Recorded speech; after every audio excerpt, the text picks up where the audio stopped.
And it's the Magic with the ball. 11-point game. One thing most people would probably admit when looking at Orlando come last April, May, and in the spring, they seemed underrated going into last season's playoff run. Yeah, I think they were a bit under the radar, Kevin. I mean, people just didn't realize how good that team was defensively. They were a very solid defensive team. I mean, they would always kind of blind you with the three-point shooting and the ability of Howard to finish around the rim and block shots. But that team was a very good defensive team. So with Bosch on the bench, this is who Eric Spoelstra has on the floor. House is out there with Arroyo, and it's LeBron James. Then there's Ilgauskas. Can't get it to go. The Magic the other way.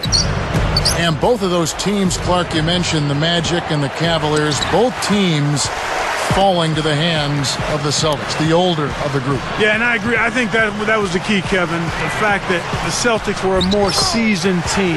And you can never underestimate the value of that experience, that seasoning. So you can handle adversity, you can stay together, and you're attentive to the small details that differentiate between winning and losing. Bit of a down year scoring-wise for Howard last season. You know, Kevin, he slipped from about 20 points a game to just a touch under 18. Part of it was fewer touches. He still shot a career-high 61% from the field, though. So both teams changing it up here. Here's Jones. 11-point game. And Chris Duhon pulls it down. It's 2-on-1. Redick inside the line.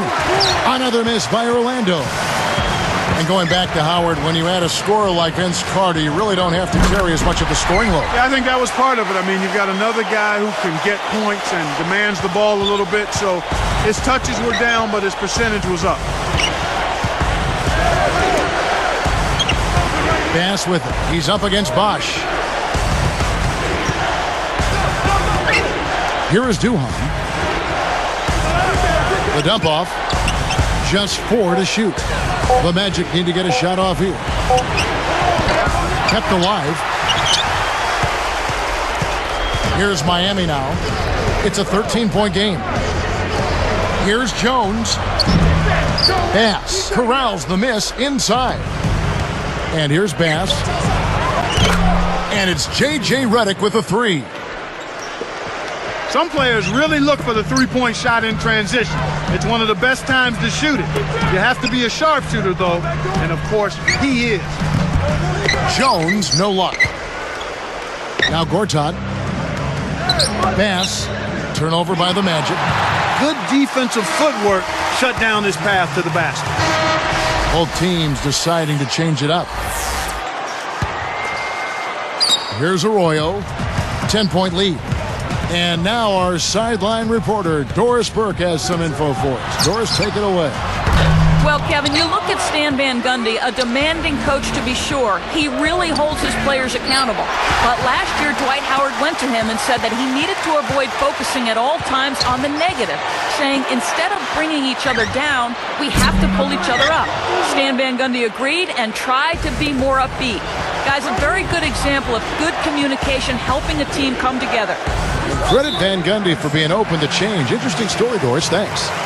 And it's going to be a 3-second call. And Miami has possession. 13 points was their biggest lead in the game. Now Ilgauskas. It's House outside. Miami no good on that time either.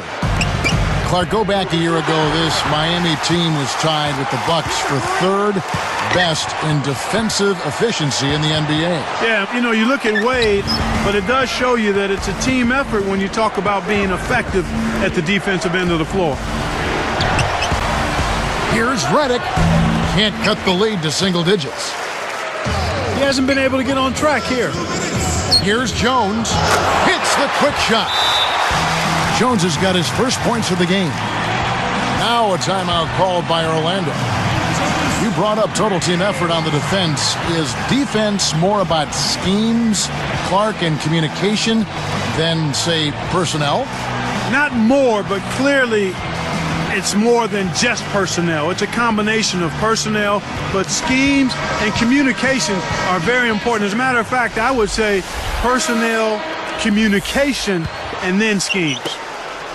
Chris Bosh is checked in for Zydrunas Ilgauskas. Orlando also making some changes. Dwight Howard, he's checked in for J.J. Redick. That shot didn't have a chance.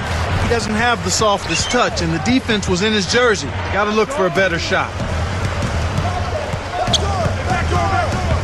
Here's Arroyo, covered by Petrus. Bosh, no good. So Orlando will take it the other way. Bosh posted career highs last season in points, rebounds, and field goal percentage. That's impressive. He really came up big going into free agency. Yeah, good season, didn't he? Very strong. You can't forget about him when you're boxing out. That's what he does. He crashes the glass. Now Arroyo. He's guarded by Bass. Jones with it. Here's Dampier. 4 seconds left. A second chance effort. And that's good. James Jones for the triple. Jones has got 5.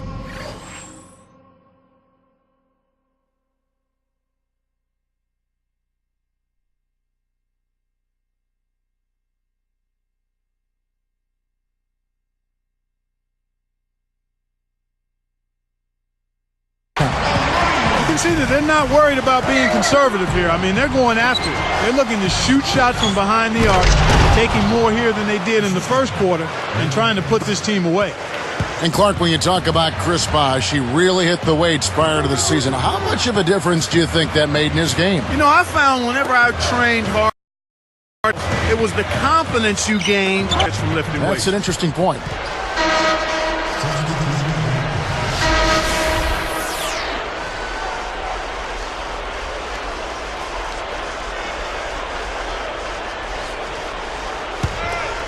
Here is Duhan.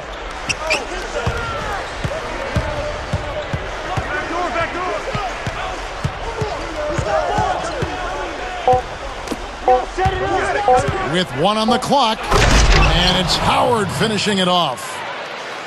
When he gets it going like this, you got to double team him. That's your only hope. And the first half is now in the books.